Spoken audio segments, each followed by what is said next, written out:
When Matthew Schniper launched his Colorado Springs food newsletter in 2023, he ran into a problem many local news entrepreneurs face. He didn't have enough time to do his reporting and chase down advertisers. Luckily, by that point he already had strong relationships in the Colorado Springs food scene, and so he approached 12 of his favorite restaurants with an interesting proposition. If they came on as annual sponsors, he would go above and beyond to feature them in his newsletter, and he wouldn't allow any other local businesses to advertise. This allowed him to focus on his reporting and not waste time on sales calls.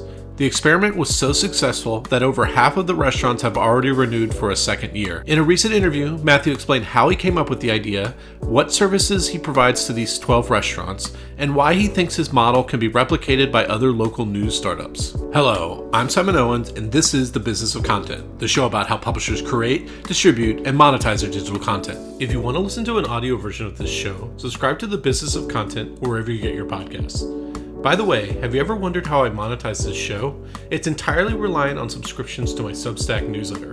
When you subscribe, you're able to book a half-hour introductory phone call with me. You also receive subscriber-only interviews with some of the world's most successful media entrepreneurs. Support the work I do here by subscribing at simonowens.substack.com. That's simonowens.substack.com. Or just Google the words Simon Owens and newsletter. And finally, if you're on the lookout for interviews with the world's most successful media entrepreneurs about how they built their businesses, then this is the show for you. So take a few moments to hit the subscribe button down below. Okay, let's jump into the interview.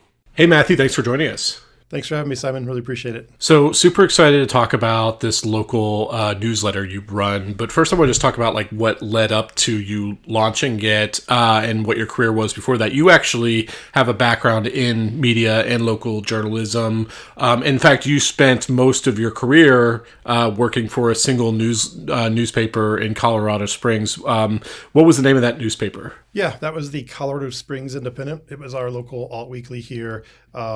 We are a sister city to Denver. They have the Westward and some bigger papers, but we are the smaller. So we're the second city in Colorado, and you're correct. I did spend my whole career there before launching my own thing afterwards. Yeah, and you worked in the restaurant industry prior to working there? I did 10 years in the business. I started when I was in high school and carried a job through college. So when I applied for the Indy position, I was able to come into the A&E department.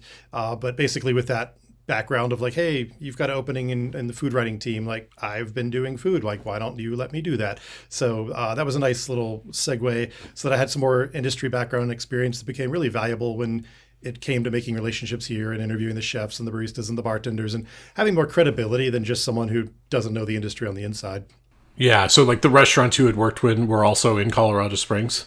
Half of them were. I actually grew up in Birmingham, Alabama, and started my restaurant career there at the age of 15. So that's where I did all my like low level like busing and running and all the like grunt tasks. But when I got out here later and was in college, I moved to like serving and then some front house management. I was a line cook for a while too, so I got a little bit of chops back in the kitchen, but never to a level of being able to call myself chef. So I don't do that. And if someone tries to, I'm like, line cook through and through. But you had like an appreciation for the industry that maybe even your average food critic doesn't have, you would probably say. I think so. I mean, yeah, it was like, I didn't want to leave it in a way. Like, I love being around the industry still, which is like whenever I've thought about, if I didn't do this work, what would I do? Part of me has always thought about going back into the industry. I think about those, just the relationships I've built and the networking and everything else. Like, in terms of culture, they're my people. I mean, I know same with media people, like that's my other people, but I love the fusion between those two and like getting to run in those circles. I do love food and drink, the topic. I stay engaged with it. I'm passionate about learning more all the time. I love travel so that I can eat things in different places and drink things. And to me, like, it is one of when I go abroad, I was just in Portugal a few months ago, we spend so much time curating where we're going to eat and where we're going to stop just for food and drink. That becomes like a huge focal point of the trip for us. So. Yeah, I was just in Portugal, and what the thing that we keep on saying is it was beautiful, loved every part of it, except like the food did not excite us at all. Oh no! See, we did some pretty good research and found good stuff. I don't know if it's one of those could live here forever and eat, happily. But I don't know if you encountered that salted cod, the bacalao, but that stuff Yeah, we was did. hard to palate. I did not Yeah. like that. Well, Did you try that? I did try that, but I found actually most, other than that, obviously most of the food was a little under seasoned, and that was kind of Oh, my interesting. and like my wife, like she's a foodie. She did all her research for Lisbon, Porto. We went to the Algarve coast and everything like that, and Nice. like so we were going like to the best restaurants in every city, but everything just felt like under seasoned, except for one meal that I had. Everything else just was kind of underwhelming. I spent $600 to go to a Michelin restaurant just because I wanted to notch a Michelin visit. And that was what was underwhelming. And I was so disappointed. I was like, we could have eaten for the week everywhere else. And it had its moments, but I kind of found out that the whole thing was just too much pageantry. Like, oh, let's lead you through the kitchen and chef's going to give you an amuse-bouche and tell you a story and then this and then that. And it's like, if you stripped all the pageantry out, it just wasn't worth that much money. And our better meals were in those little small countryside places. And, for me, I did some international reporting in a way. Like I decided I wanted to come home and write a story about this for my readers, even though it's not a place that they can go and eat tomorrow. Maybe they want to go on a vacation, get inspired. But one of my, and I'll just tell this one really quick, but one of my favorite food experiences from that trip was tied to history. And there was this group of crypto Jews in this little town called Belmonte. So they had gone Crypto underground. Jews. Crypto Jews, so like hidden culture, like they were practicing in secret for many, many, many years, like decades and decades, because they had to assimilate before that and pretend to be Catholic or Christian or whatever. And so they just took the Judaism underground. Well, in order to assimilate, they made their own sausage that looked like everyone had to have their own sausage, right? Like every town has a sausage. So they made one with like quail. It looked and, like pork, but it was something game. else. Exactly, it Yeah. looked like pork, and they seasoned it with like paprika and some smoked stuff. So you couldn't quite get the flavor. Anyway, it survived, and so to this day you can get it's called a lera. You can get a lera on a menu as an appetizer, and most people probably don't know that story, but this is a story of like hiding and secrecy for decades, and now they're above ground. There's actually a synagogue in that town now, but just a fascinating story that came out of like, if you know about this sausage you're eating, there's something behind this. Yeah, and we'll get more into talking about what you're producing today with your newsletter and stuff like that. So you started working for this alternative newspaper in 2004. You had never worked for, you knew the restaurant industry, but you hadn't. Was there like a learning curve, or did you, or was Oh yeah. like obviously like alternative media? It's like slightly less like strict in how it like Yeah. applies the rules of journalism and stuff like that. Like, what was the kind of learning curve for that? Oh, great question. Yeah.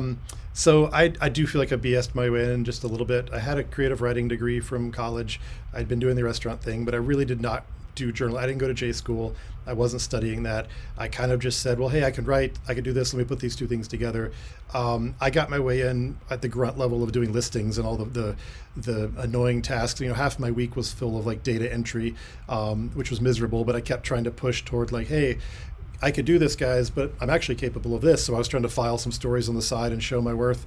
But again, some people leaving above me left those vacancies where I was able to climb up the ladder fairly quickly.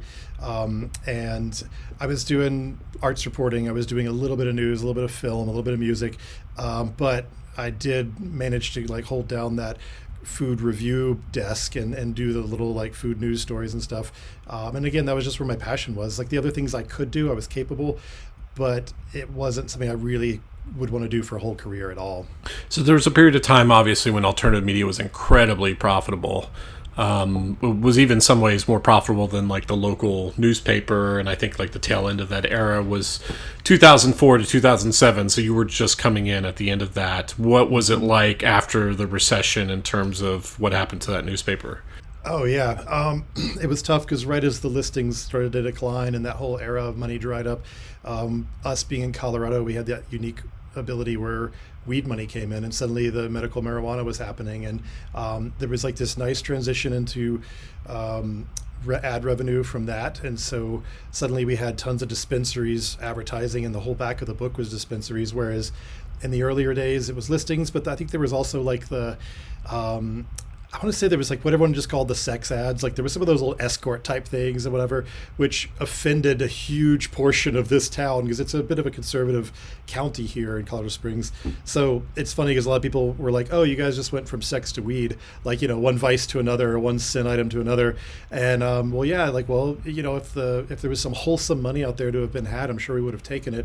And I say we as in like the organization. Obviously, I'm in the editorial, a sales department, church and state. But I do know what paid the bills, and a lot of that for many years was the early boom of the weed industry, which I don't think it's as lucrative today now that there's so many states that have rec and medical, and it's just not the same industry. And tell us about Colorado Springs. Like, how vibrant of a food city is it? It's getting better every year, and I try to always find the positives and champion what we're doing right. I did a whole podcast series a few years ago on this, and just wrote like a 5-episode script. I had about 15 different chefs and people on, but I've always been exploring what it would take to make us the next great food city, and we have like a little bit of this seed there. Like, we just need to water it and make it grow, and it's hard because being so close to Denver, where I think Denver might be underrated compared to Chicago, LA, New York, like the big cities. Like, there's some amazing chefs there and some phenomenal food. But when I talk to people like food purveyors who are actually selling to the restaurants who see the other side of it, they were telling me, man, the Springs is like 5 or 10 years behind Denver. Like, you guys are, it's a trickle down. Like, when, I'm going to go back like 10 years, like when tapas came, like, oh, they're on tapas 5 years before us. And then suddenly we have a couple places open. They're like, hey guys, have you ever heard of tapas? And you're like, yeah, I've heard of tapas. But like, we're like that kind of town where we had to introduce things really mindfully and try to educate people around it. Kind of like the early era of like craft beer, where everyone was trying to educate around like, here's these, wild dank IPAs, and here's how you get these flavors, and isn't this amazing coming to this incredibly smack you in the face beer from the era of like Miller Lite, and so I feel like that's sort of the story of us too, is like we're up and coming, we have some things to celebrate, but too often we hit middle, and also I also blame the populace. I've often gone after the eater and said, hey, if you spend your money at this place, that's who will survive. If you don't spend your money over here, they will die. Well, what happens is we're getting overrun by In-N-Out and Whataburger and every little fast food chain that's coming in and making not just one location, but 7 in like 3 years, right? In franchises. And so I'm upset because we're a town that keeps rewarding franchise culture. Like, I want local independence to thrive. That's where culture is. You and I don't go to Portugal so we could eat at McDonald's there. I mean, yeah, it's funny to see the chandelier in the McDonald's like in Porto. I don't know if you walked in there, but like, that's all I did. I walked in to see the McDonald's that I'd heard about, and I'm not getting a burger. I don't need to know, So anyway. Well, I just read a trend piece in the local news in DC that Tapas is on his way out in 2025, so you can look forward to that in 2030. Yeah, they're going to like, what's coming back around now, like Nordic food or something? Like, I don't even know. Like, what's the new trend? Yeah, I think it's Mediterranean. So you worked at this newspaper, and you became editor-in-chief eventually, right? I did, and honestly, it was a bit of a reluctant move where someone left. There was, again, a vacant seat. I was concerned about the outside hire and who would come in and fill that. At that point in time, the staff I was with, we had all been together about 6-7 years. We actually had a pretty long staying power. Like The Simpsons had the golden years where there were great writers. We had our golden years of the paper where there was a solid crew and everyone was really good at their desk. And I feel like that was the best time, and the best time the paper, like, it was at its strongest. But we were carrying some of those members into that new era. And I was kind of concerned about hiring from the outside who would come in and try to manage and what they would do to disrupt all that. And so I was like, I may as well step up and try to put my hand up and say, I'll do it. One other staff member did as well. But I said, I don't know the news as well. I will hire this person as the news editor. Like, I will empower and trust her to run that section. I am capable of still line editing and copy editing and running the day-to-day and making sure there's something for the cover story and doing all the back-end logistics, the meetings, all that stuff. Do we have art for these stories? All that stuff. Like, I didn't mind taking on the busy work of building out the paper every week and being responsible for that, and then liaising with production side and sales department and everyone else. What was challenging was I wanted to be a writing editor. I did not want to just be an editor who only edited and didn't write. And I always feel like you have to keep writing. That's just maybe my own bent, but the challenge I had was to keep up with my own food and drink section and make sure it was as robust as it ever was when I was just the food and drink writer with more time. And I think that's where I pushed myself into all those extra evening and weekend hours, was take care of everyone else first and take care of myself second and my beat second. So that it was a struggle. I did it for 3 years before there was some more reshaping and the downsizing began. But I didn't want the job. I just took the job, like I did it for other reasons, but I never aimed for that desk. I did not want that job. And this was an era when there was just like one company that was consolidating and buying up all the alternative newspapers. What company was it? Was your company owned by that one? No, I know what you're talking about. I'm blanking on who that was. They came in and I think they bought the Denver paper too. Anyway, it was like they owned the Village Voice. It was like Village. I don't know. Yeah, I forget what it was called. I should know that name off the top of my head. I'm already forgetting. But we were owned by a local independent gentleman who lived here. One guy, he did try to, when things were getting shifty, he tried to buy up a couple of other things in the market and create a bit of a media company. So he bought our local business journal away from whoever that was with at the time. He also bought American Business Journals. Yeah, I think so. And then there was like a local version of like some of the community newspapers, like the really small stuff. There's also the legal listing ones, right? The ones where they have to place the evictions or whatever, the court stuff in there. So he bought up a few other things, and for a little while he tried to put all those things in-house, and so we ended up with some overlap of staffers who did 20 hours here and 20 hours there. And the more all that happened, it just got really confusing, and we always tried to be a little bit siloed and just be like, hey, well, that's great, but we're the indie, we're going to do our thing. We thought of ourselves as the mothership, like this is the one that was here, these other things joined us, but there's not a lot of connect culturally between that, supposedly edgy alt weekly and then the business journal. And especially like when you get into endorsements on one side and then like political liaising on the other, like you always had to be careful in-house of like that conflict of interest and the perceptions. And like sometimes the optics were bad, even though we knew inside we were doing good work. I always worried about like the impression from the outside of like, well, yeah, but you own this and you own this. How do you act in these two ways? And so you just have to like take it on transparently, which I'll get to because that's part of my own story now.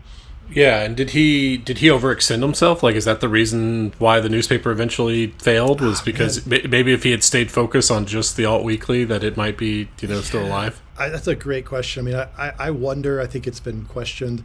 I don't necessarily think the others brought it down. In fact, there was a time where they flipped revenue models, and the Business Journal was making more than the mothership all of a sudden.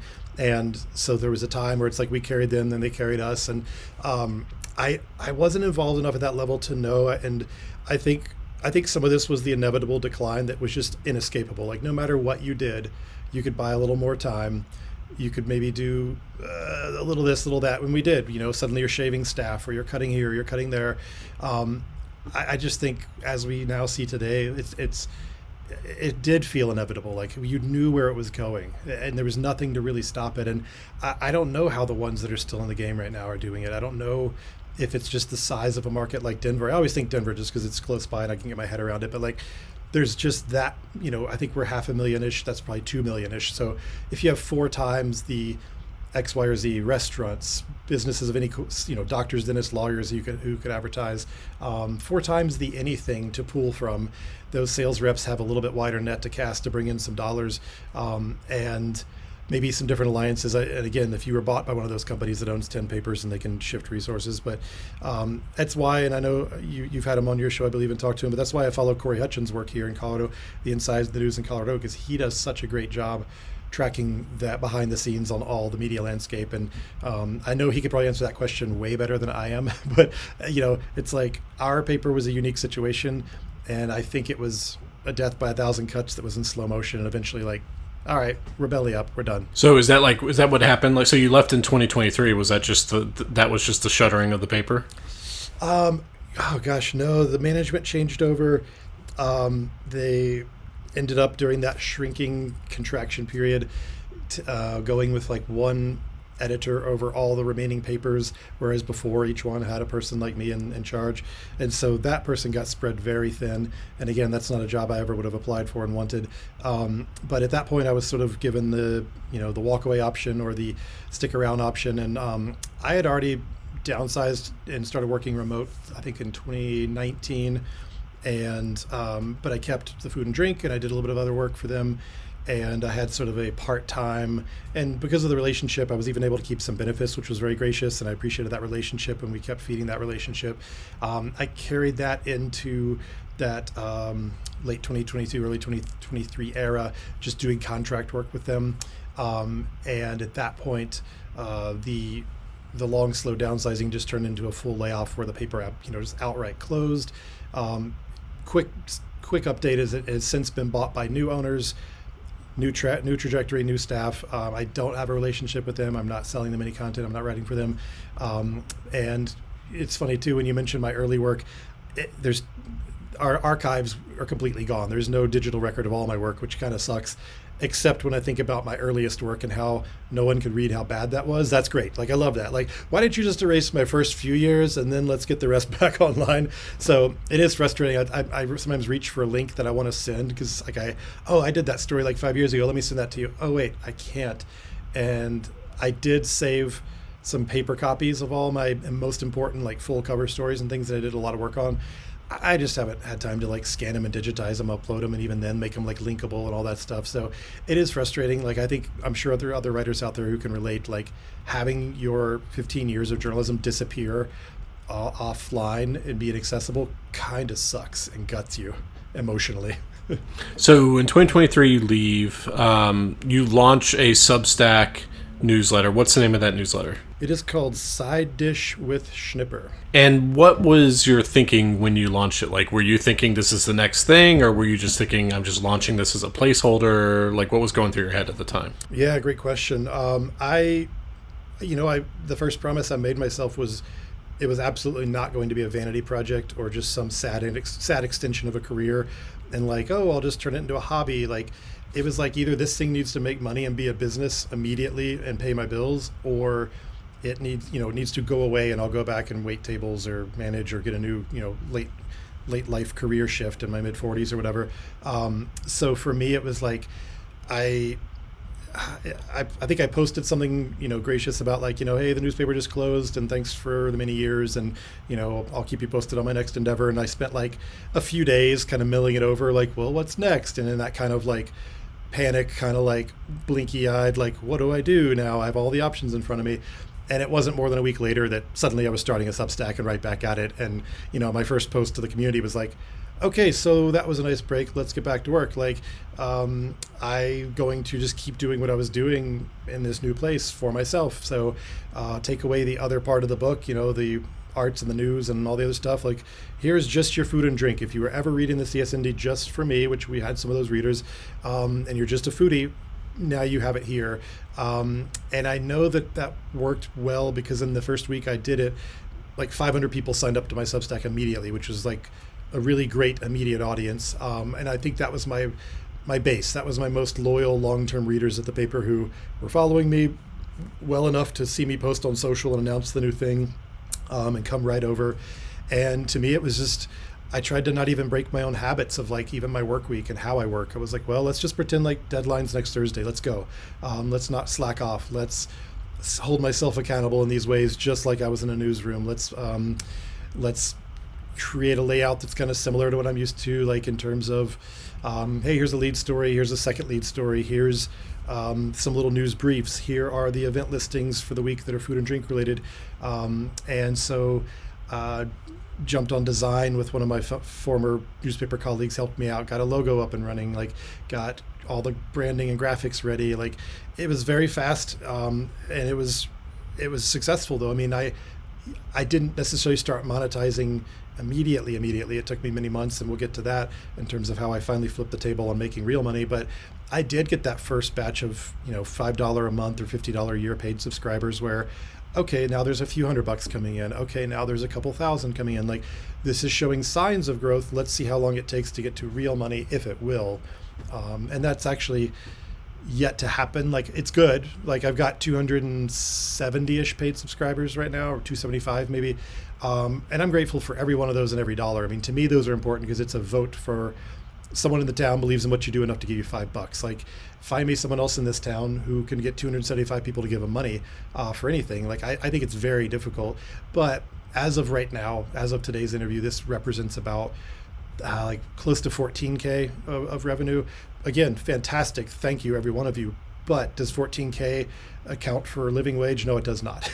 So, yeah. So you flipped on paid subscriptions right away, even though you weren't locking stuff behind a paywall. I played with that. I did a few posts fully paywalled. I did a few posts with that teaser line break with like, join paid. I tried to make a commitment early on that everything eventually would be free to read, and I knew my paywall would be temporary. Like I didn't want to put things back there forever. In a way, because I didn't want to write things for such a small audience. Like if I write it and I spend my own time on it and put my heart into it, I want people to see it. I want that to have a bigger audience. So I didn't want to be writing for 100 people only. And however, even to this day now, my pay model is kind of like, hey, if you come in at that level, you'll get 1 month early access to those paid pieces. So if it is a critical review of a new place in town, you'll be the first to know about it. You could be the first to go and try this food and know what I think about it. You'll be up to speed on it in that like trendy or tastemaker kind of way where your friends will be asking you, hey, what's new? You'll know because you're following my newsletter. But I struggled with wanting to create too much of an ask, too big of a dollar figure to buy this content. And I don't really have time to create those separate publications like, oh, what if I did a brunch dining guide and that's paid and you only have that if you come in at paid forever, or the like 50 best restaurants and you can only get that. Like if I had time to produce those separate pieces of content, I might think about it. I don't. I'm just wearing every hat. I don't have time for that. Yeah. And so it sounds like you concluded, relatively early on that if you, like paid subscriptions would be a part of your revenue mix, but you had to find an alternative business model or another business model to diversify if you wanted to get to like something like a full-time living from it. Yeah. 100%. And the analogies I gave people that was very food friendly was, this is one piece of the pie. I need to make a whole pie. I need to bake a whole pie here. This one piece is significant. It's great. It's symbolic. It's one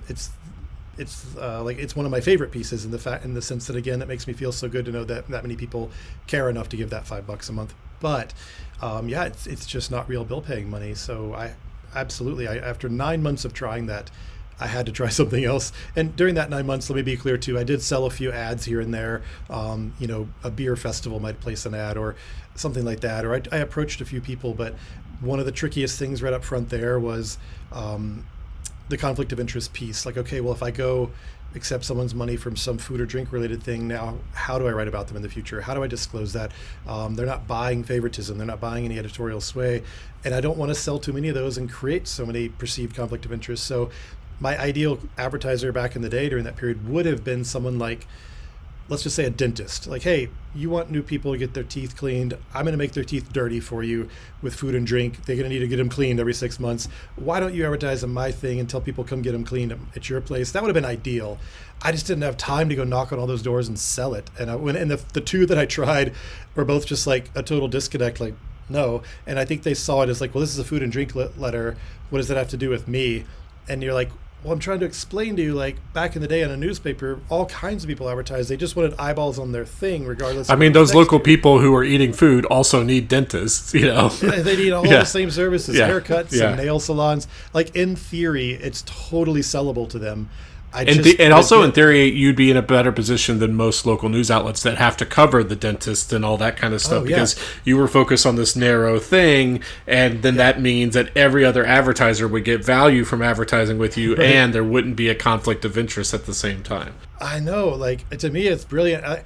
It really comes back down to, like, if I was able to hire a salesperson to go out and sell all that, I think it's doable. But the problem is, okay, then you're paying a salesperson's rep and their commission and this and that, and like you'd have to make double salary, one for them, one for you, and like, and again, it's a scarce commodity. Like there's limited space in the scroll, so I don't want to inundate it with so many ads. So to me, it was like this perfect storm of like, well, you can't have too many, and they can't be this, they can't be that. I don't have time to go out and sell. I need to be writing and interviewing and reporting and doing that part of the job. So I think I just decided that the most direct route to dollars was in the industry itself, because they are the vested partners who get it right up front. They're like, oh, this newsletter exists and helps us. Like the fact that this exists is good for us. This engages our community with food and drink and keeps them engaged. Whereas that doctor, dentist, lawyer, or whatever just doesn't see it that way. So yeah, I had to go right back to the industry, honestly. And that's where it got crafty and tricky and really interesting for me. Yeah. And basically what you did, and I've seen other publications, local publications, do a version of this, although slightly different, is you basically sold scarcity. So you're like, and you can elaborate on this, but like how I've seen other people do it, other local news outlets, where they're say you are going to be exclusive in this this category. So there will only be one automobile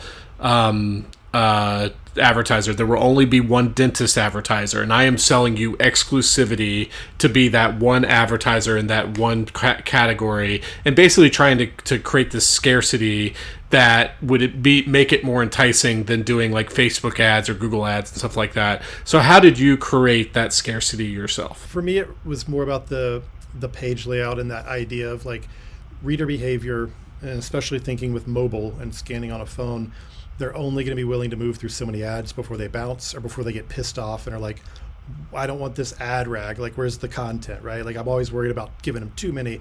So to me, it's like, I think the sweet spot's like 3 or maybe 4 per newsletter, and 5 if I'm really spreading them out and it's a longer piece. Then I think that's about it. So to me, it's like, that's it. Like, there's only so many I can get in here. And now I could create another newsletter that week, and then suddenly you've opened up more slots. And so some weeks where I could do that. However, I built my schedule to be 1 food and drink newsletter per week, usually out on a Thursday or Friday. And then I publish my little mini reviews or bundles of reviews. And I have thus far chosen not to put any ad money into those whatsoever. So in a way, it's like an untapped resource. Like, as I think ahead to the next year, it's like, well, should I start trying to sell into those specifically? Like, maybe it's time and you're in this next iteration. My thought, though, was just to keep the money away from the criticism as much as possible. And then that way the money is only tied to the food and drink news, which is, let's just say, to pick a word, more neutral. But there's not so much tone in there. I'm more so telling you about places that are opening or closing or what the chefs are saying, or I'll do sort of an editorial and give my own insight on, like, for example, we were having a problem with the unhoused population in our downtown corridor, and the restaurants were a lot of problems, crime and perception of customers who are afraid to come in, and all these things are happening. And so I wrote a think piece about talk to all the restaurateurs, talk to the city people, like, what do we need to do? How do we solve this? How do we do it compassionately for this community? Pieces like that have resonated really well. But anyway, again, that's news, that's reporting, it's not the criticism. So yeah, for me, scarcity is limited scroll, limited space, but not so much exclusivity of like automotive versus whatever. Like, all my current advertiser sponsors are somehow related to the food and drink industry. They've all been brought in at that level. I've really been not approached by anyone outside of it anytime recently that's like, hey, I just happen to like your newsletter, and I'm a local barber and I want more people to cut hair. Like, it just hasn't happened yet. But when I said scarcity, I meant in the sense of, and correct me if I'm wrong, is you created a special deal with a limited number of advertisers, and that's yes. And so that those advertisers had basically a monopoly on your newsletter, and they didn't have to compete with many others. Like, it was just limited to those advertisers. Yeah, thank you. Sorry. Yes, let me clarify that. So what I did was I decided that I would create a group of 12 businesses. That was my goal. I just said, okay, a dozen's a good clean number. Why don't I go out and find 12 restaurants, bars, coffee shops, whoever it is, that I feel good about in terms of I like their product, they have a strong reputation. It's someone that I could stand behind in terms of vouching for their stuff. I'm not saying be a cheerleader. I'm not going to use words like best and superlative language. I'm just going to say this is respectable. This is good stuff. I could stand by this. Let me find 12 of them and bring them in. And if I can fill those slots at this dollar amount and create what would be to me a real salary, what I'll give them, and I created basically like a deliverables package. I just said, okay, well, I'll give you a logo in every newsletter, and there's a graphic with everyone's logos together. That's easy, right? I'll give you a listing in every newsletter as well. So 52 times a year, you're going to get this little 2-sentence thing to tell people, my readers, the foodies of town, what do you got going on this week? So often it's like, trivia on Wednesday and happy hour Thursday, or new winter menu just dropped. Here's our, come in and try the such and such, or make your Valentine's Day reservations now, whatever it is. Like, it's your space to say whatever you want. It's an old school listing. So you got your logo, you got your listing. You have I did a feature month. So for each of them, they were like the takeover that month essentially. And what they got was some inline ads and some visual ads. So, okay, in addition to your other stuff, now you've got an ad where you can design something out and say, whatever you want. Remind them of your hours or your happy hours or your whatever you want. And during that month, I'll give you a feature story, which is not a review, nothing critical, but it's more of a profile piece. Like one of them, for example, they've been around 60 years. So it was about their legacy, their history, and like the modern era versus the old era, things like that. Another one, it was they just bought their building and they have a new investor and they were putting these roots down, and they were this theme about like ownership and really like in this era now where rents are going up and a lot of people are losing their businesses because the landlords are getting greedy. This is someone who owns their building now. So anyway, we'd find that topic and write about that. I also have a podcast called Tap and Table. We would give them some ads on there, or if they didn't want the feature story written, I would give them a Tap and Table episode where they were the subject and we would interview them and we'd sit down and do something. So that was their like main list of deliverables. But at the very bottom was the most important when I told them, I said, hey, this is also to a degree brand ambassadorship. Again, I vouch for you. You are one of a very limited number in this newsletter, and you're with another group of people who also look good. These are strong businesses. You guys look good together, and you can tell people you were chosen by the respected local food critic. Like you were brought in to do this thing. And then I told my readers very overtly, and I remind them often, these people, this group of 12 pays for journalism for everyone else. They are the ones keeping my lights on, who stepped up to the plate to keep me alive and doing this work for our community. And it's not about me, the journalist, and oh, poor me, I need to be at work or something. It's like, take myself out of it. Like, I'm just the guy offering to still do this full time for this town. A city our size, because of the other media, has no other full-time food or drink reporter. They all have little part-time or contract things. The lifestyle magazines do a piece here or there. Then you got your influencers doing their videos. Our daily doesn't even have a full-time food and drink department. And the Alt Weekly that's been revived, my old paper, has no food and drink section still. It's been almost a year. So I'm looking around saying, a city this size, growing this fast, Olympic City, USA, that everyone's like talking about, that's on these like number 2 and number 3 list of like best lifestyle quality in the country.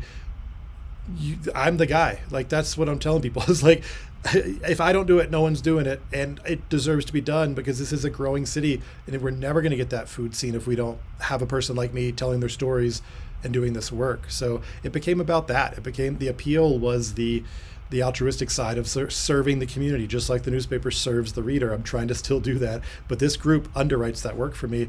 And yeah, I mean, the next question which you might throw at me is like, okay, yeah, so how do you do it without that same conflict of interest, right? Well, just to like, before we get to that, so like, just to kind of summarize what you're saying is like, instead of going out and finding 100 advertisers and like have them buying just like little ads throughout the newsletter, you're like, I'm going to find 12 and super serve them, like give them so much like benefits that like it's going to be really like apparent to them, what you're doing to them, and then they're going to pay kind of like a premium, like, a pretty decent amount, so that those 12 businesses are paying enough to basically pay you the equivalent of like a full-time salary. That's kind of the thesis behind it. I'd say so, yeah. And like, and if I were out selling, if I had a deck in front of me and I was trying to meet with someone, I would say, listen, let's just say I'm going to $500 a month. You can spend $500 this month on whatever you want, right?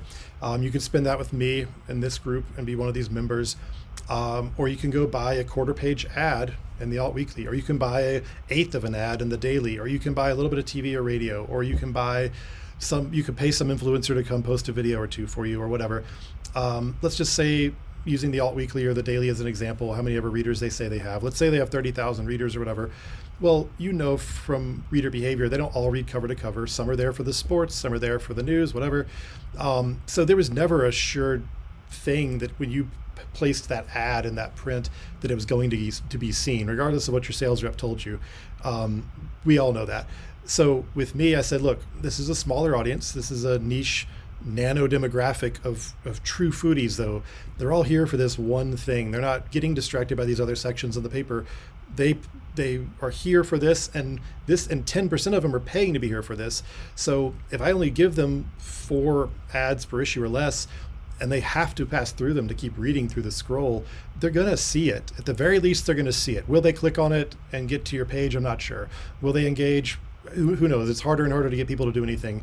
I could definitely get it in front of their eyeballs with confidence for a better price, I believe. And my deliverable list, if you look at like how much you would spend with me as one of these members over the year, take that same amount of money and go shop it with those same amount of media I just mentioned. Look at your deliverables. How do you feel about who you're engaging? I can at least get you to the people who eat out often and who are going to go to those independent restaurants and try the special, not just the spaghetti and meatballs every Thursday. Like curious people who want to extend their palate, you know? Yeah, and I think it's a great value proposition, and it's a great way for you to differentiate what you can do versus what they can get on like Google Ads or right. Facebook and stuff like that. Like you can offer that like super bespoke engagement that they're not going to get anywhere else. So you talked about like the conflict of interest. So like what was your kind of thinking through there? Yeah, I mean, I initially obsessed on it. I wasn't sure I would move forward. Like I actually approached 3 different mentors, for lack of a better term, and ran it by them and said, hey, and this included former colleagues, as well as Corey, who I mentioned. He teaches a journalism class here, and I've been to speak to his students a couple times. And I respect his viewpoint of it. I know he has his head around the ethical side of it. And I know that like the media landscape's changing. And so a lot of those old school ethical decisions are a little bit different now. Like it's a different conversation than it used to be. But I just made sure that as I ran it by each person that I felt good about it has to have integrity. It has to have authenticity. I can't have my readers thinking or believing that I'm sold out or that my opinion is available for sale. It's not.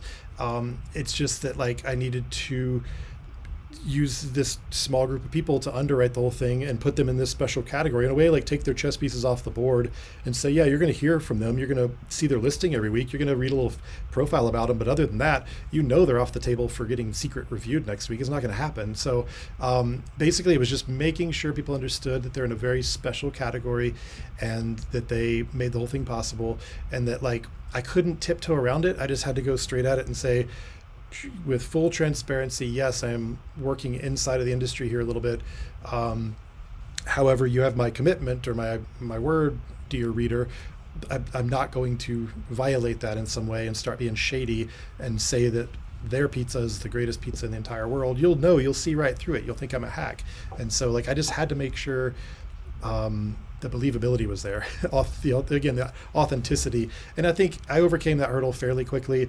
And some of the people I talked to were like, dude, you're fine. Like Corey kind of put me in this new realm of entrepreneurial journalism. He's like, that's what I came to talk to his students about. And so leaving it Alt Weekly, going into this new Substack platform, and then, more of that entrepreneurial hat, the single person doing all the jobs or whatever. So I think that's where it gives that leeway to have that ethical conversation and say, well, yes, old school rules. This is not the separation of church and state we would have preferred back inside of a media house or a newsroom. However, when you're the writer and the editor and the salesperson and the marketing and the social and all the things I do, I can't have a split personality and cut myself in two. So yeah, I mean, it's a difficult conundrum for all like independent creators, but I kind of think like, given how diversified our media is now with social media and like Yelp and stuff like that, there's always checks on it. Like let's say you did succumb to the conflict of interest and you started giving rave reviews to some restaurant, but they were actually really horrible. Like people will write about that on like social media. They'll give bad Yelp reviews and stuff like that. Like I think we just have to kind of I think creators should be as ethical as possible. They should disclose when possible and try to avoid conflicts of interest. But like, it's not going to be completely, 100% possible. And then we just have to hope that beyond them being as ethical as possible, whatever like ways that they're swayed are at least balanced out by, the crowd. And because it's not like those restaurants could pay off every Yelp reviewer and everything like that. And there will always be some kind of independent checks on, quality and stuff like that. I think is kind of my feeling on it. You charge $500 a month to 12, so that's like around $70,000 a year. I think when we last talked on the phone, you were just a few months in. I think you're probably closing in on the year mark if you haven't passed it already. What feedback have you gotten from those advertisers in terms of the ROI that you're driving for them? Yeah, that's a great question. It's fun. I didn't ask them for direct metrics. I don't think a lot of it's one-to-one trackable. If someone had reported that they saw it in my newsletter and came out to eat, they would be able to say, oh yeah, that was tonight's dollars. But a lot of them have not been able to do that. I think they're just getting an overall sense of it's working or it's not working. And not all of them are here for that old school like dollar for dollar exchange. A couple of them really do want to support the mission as well, and they're here just like with that community sense of like, yeah, this is important, we want to be part of it. And I do know though, for example, in a recent newsletter I wrote about a place that just opened, and they were there on day 1, 2, and 3, greeting and inviting people in. And every single person, they said, "How'd you hear about us? How'd you hear about us?" And I was one of about 6 or 7 people there for the media preview a couple days prior, which included major media, more influencers, and whatever. Anyway, I just talked to that guy yesterday. He's like, everyone, like almost everybody said they were there for your newsletter. Like, we heard more people say side dish than anything else. Like, we know this works. We know you have an audience. So I've heard that on that side. Now, that was not one of my current sponsors, but anyway, so I've gotten that kind of testimonial level. But I will say, like, out of the 12 from my 2024 batch, which I'm about to roll over into my 2025 year, because my calendar year started in March, this just happened to be when I launched it. So I'm about a month out from that. So far, I have 8 of 12 already committed to return. And that's pretty good. That's a good renewal rate. Absolutely. And actually, it might even be as high as 10 or 11. I'm waiting on those last few to like finish getting back to me. I've got 2 on deck to replace anyone who leaves. So they're committing to those spots.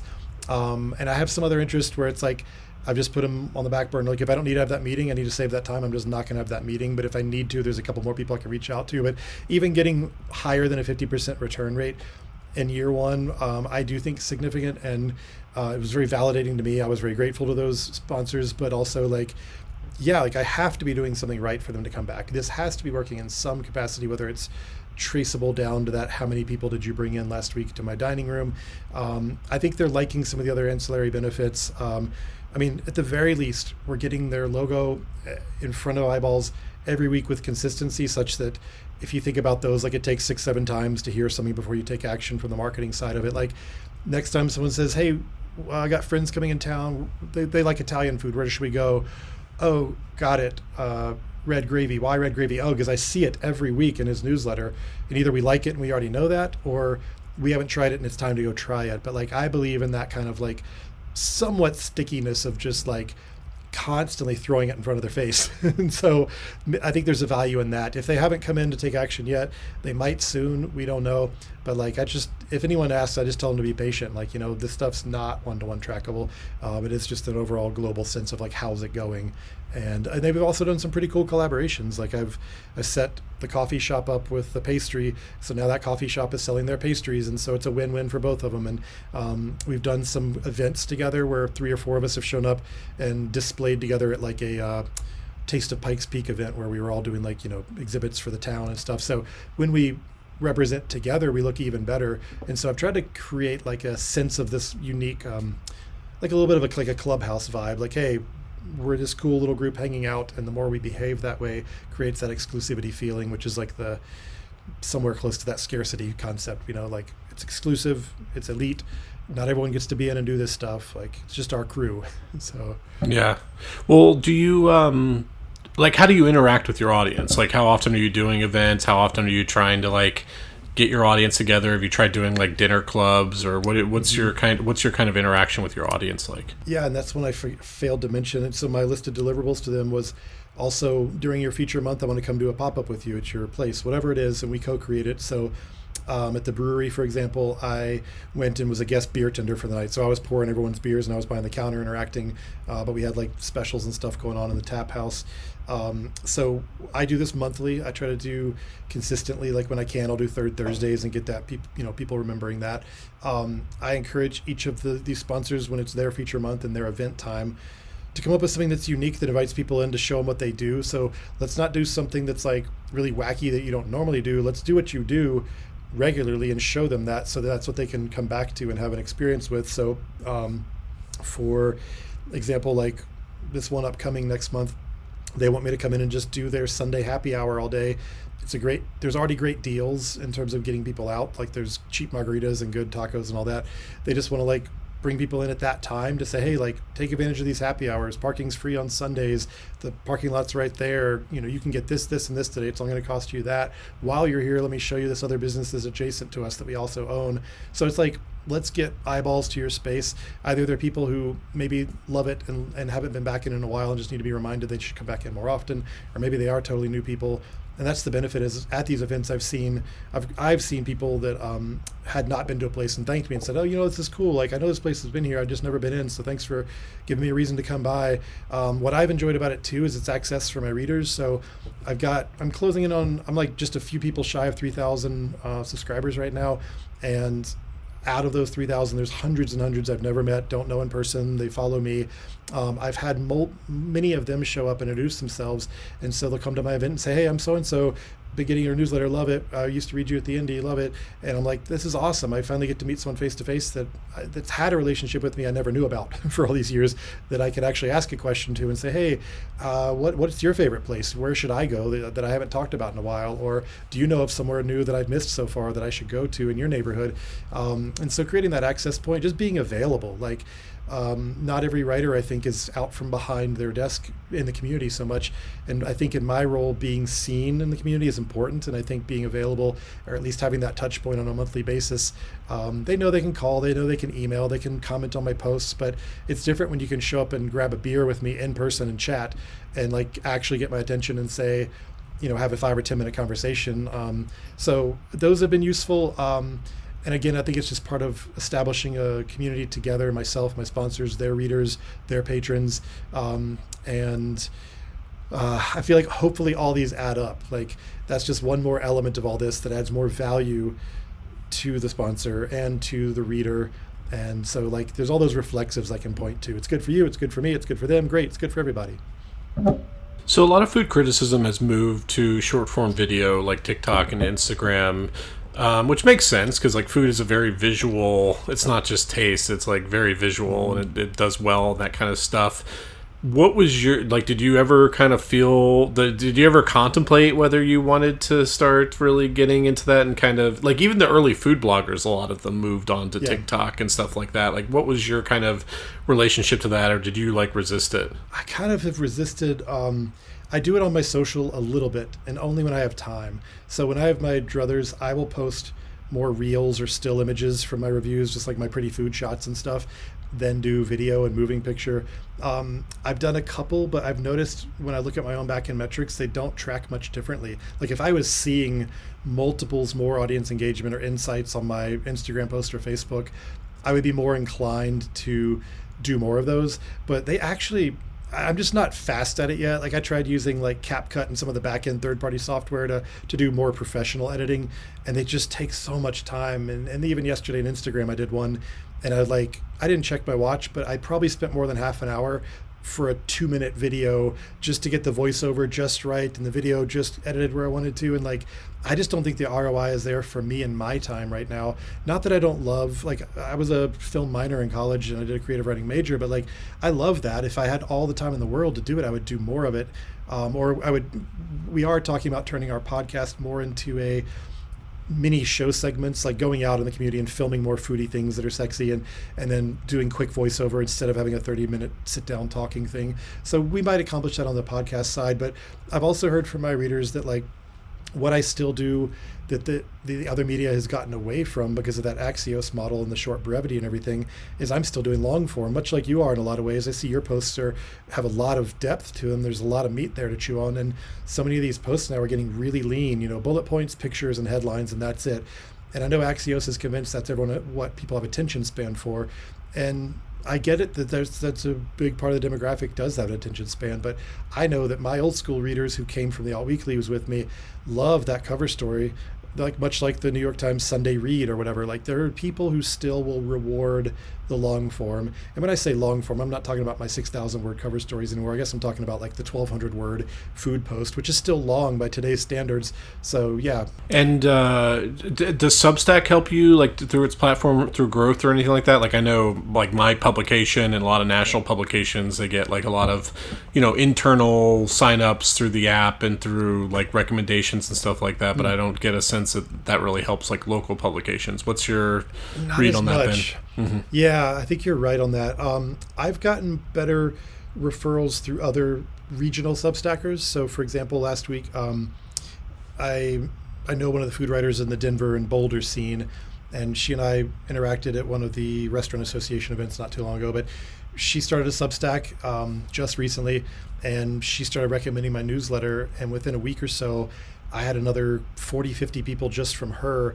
And I was surprised because they're in the Denver market. Again, they're an hour away. And I'm like, why do you even care about the Springs? Like, there's enough distance between us that, like, this isn't even your town. Like, what are you here for? But then I'm also realizing, well, the true foodies are willing to drive that distance on a weekend, and maybe they're thinking of it as like, well, let's get to know that sister city, like what's down there. Let's stay in touch with this guy, or let's just compare our market to this guy, or we just love food stuff no matter where it is. We watch the TV here, we do this chef show there. I know they're those kind of readers. So anyway, yeah, I've gotten referrals from other Substackers locally, regionally. That's been helpful. I've never had any other bigger Substack assistance, let's say, from the platform itself. I've found the best value is after I publish and it's gone out to my paid people and my free people, and like that's out there in the world. I do what I used to do with the paper, which is like the next important step is to cut all that up into pieces and put it on socials and send it out for the next few days on different platforms at different places at different times, teasing individual components. And if I can get them back to the full newsletter with that tease, maybe they'll stick around and maybe they'll click that blue subscribe button. And sometimes it works where like I can track a post does well on Facebook and one of our local foodie groups, and suddenly I'll get a little pop of subscribers that day. And then you as you know, when you see like how do they come in, it's either Facebook, Instagram, post footer, CSA, whatever. Like, so I've tracked like the social has more of a payoff consistently for me. But that's another hat I wear as the social guy, having to repost all this stuff and chop it all up. So if I made a hire in 2025, it would be probably a part-time helper to do that for me, to take every newsletter, slice and dice it, do all these things, do it better than I do because you have a little more time to do it that I'll pay you for. I think that's where the best bang for the buck is for local people like me to grow. Is in the Facebook food groups have been huge for that. Other Facebook groups, I'm sure, like, you know, there's people who do like automotive interests or pet, you know, like the pet groups for people who like to go to the dog park or whatever. But there's 3 good groups here that are foodie driven. And actually I'm admin over one of them because during the pandemic, we started it to help support restaurants when they were struggling, and it just kept going. So we kept it going. And so, and I'm transparent about that too. Like, hey, you know me over here as your food writer, and over here is this. Well, on this page, this is actually like a positive platform. Like, we didn't put negative reviews on here during the pandemic. We were trying to support people, and then people loved that. So we just kept doing it. So it's like a neutral to positive page where it's more food news and a Facebook platform. And that's been helpful as a driver too. So there's like a burgeoning local news startup scene that's kind of like starting to slowly fill in the gaps from like retrenched newspapers. And a lot of them look like what you're doing. Like it's literally just 1 or 2 people running a newsletter or something like that, or sometimes it's a, you know, TikTok or whatever. But they have really limited resources, and it's you know, it's hard to monetize. Like when you're in like a town or a small city or something like that. Like, do you think like some of the things that you learned about, like, you know, you have limited resources, I'm just going to go after a few advertisers and try to super serve them? Like, do you think that this like model can be kind of copied and utilized in other markets, not just in food, but in like more kind of like general local news and stuff like that? I do think so. I think that's where the Substack's great. Like, for all the journalists who left newsrooms and were laid off, and we're talking, I think tens of thousands, right? Like I used to track those over the national conferences we would go to and stuff, but let's just say tens of thousands of people in the last decade or so left newsrooms. A lot of them went into PR and marketing and media and other things. Those who wanted to stay, who do something like this, I mean, I think the model is definitely there for, like, let's say you were the best music writer of your town, whatever city you're in. If you can capture those same people who were reading your music column, and then you keep doing the same thing, like you've got your music listings where all the clubs music for the week, you got your little coffee shop listings for the little like local stuff, you've got interviews with big bands touring through, all the stuff you would have done at the newspaper. Like, I absolutely think there's a market for that. And if anything, like, we're taking the I don't know, like, not take the power back, but it's more like, if the model doesn't work anymore for mass media, like these big mothership places that are so heavy and the model doesn't work anymore, it's broken, and those advertisers aren't there like we talked about, and you can simplify it, and then you have the writer on their own doing the thing they do well in a niche audience. Maybe there'll be some resurgence in future years where someone comes and swoops them up and puts those together and assembles them in a place again or something. But I'd be reluctant to ever go back in house with that kind of thing. I'd be more like, well, you can buy from me and keep that, but I'm more secure working for myself now. So yeah, like I can only assume if I could do it in a city this size, I would think it could be done in any city this size or larger, which is probably a lot of American cities. Like I said, I'm 500,000-ish. So there's got to be a way forward for this, especially for anywhere that had a vibrant alt weekly at any point in time in their recent history. Definitely, and even probably like when you're talking about New York size, it's probably down to the neighborhood level, the boroughs and stuff. Like I'm sure over here you could have a music writer that's doing something completely different over here. Probably same thing in Atlanta. So yeah, I mean, I think this is the new landscape. Entrepreneurial journalists revived in their own platforms, whether that's Substack or another one, going direct to audience, direct mail. Figure out your own advertising base, keep it lean. Maybe you're always going to be a one-man person. Maybe you have one or two little hires here or there, but we aren't trying to create the next newspaper or a whole media company. Like, hell no, it's not viable. Like, just do you. Okay, Matthew, well, those are all the questions I have for you. Where can people find you online? If you just Google Side Dish Schnipper, it's SCHNIPER, it will pop up immediately, or Side Dish Colorado Springs if you're in another market. And yeah, you'll get right to my Substack or Insta or Facebook. And I'll be the first to say I don't know why you would want to subscribe if you're in another state, because I don't have something for you. It's Colorado Springs, but we are a great place to visit. So if you're ever thinking about visiting and you want to get ahead of it and like plan out your eating when you're here, maybe subscribe for that reason and check it out. Awesome. Well, it was a lot of fun. Thanks for joining me. Thank you. Appreciate it.